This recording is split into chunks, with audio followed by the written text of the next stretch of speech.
Hello বন্ধুরা, এমফ্যাক্ট টিভিতে আপনাদের সকলকে জানাই স্বাগতম।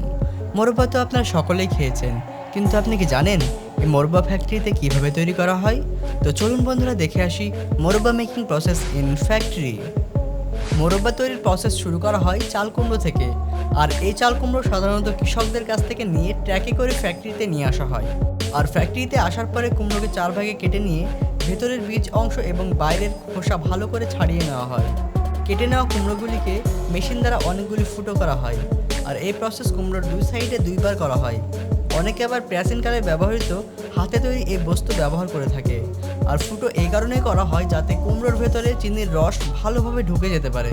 সব কুমড়ো ফুটো হয়ে গেলে একটি বড় পাত্রে চুন জলের মধ্যে 1 ঘন্টার জন্য রেখে দেওয়া হয়, যাতে কাটা কুমড়োগুলি শক্ত হয়ে যায়।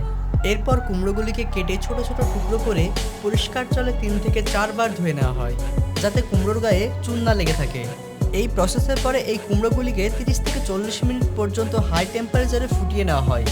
এরপরে চিনির রস তৈরি করা হয় এবং এর মধ্যে কুমড়ো টুকরোগুলিকে 1.5 ঘন্টা পর্যন্ত 200 ডিগ্রি সেন্টিগ্রেড তাপমাত্রায় ফোটানো হয়। এরপরে কিছুক্ষণ কড়াইতে থাকার পরে ছাকনা দিয়ে ছেঁকে নেওয়া হয়, যাতে একটু ড্রাই হয়ে যায়।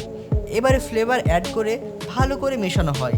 তারপর সব মোরব্বাগুলোকে শুকিয়ে নেওয়া হয় ঝরঝরে হওয়া পর্যন্ত।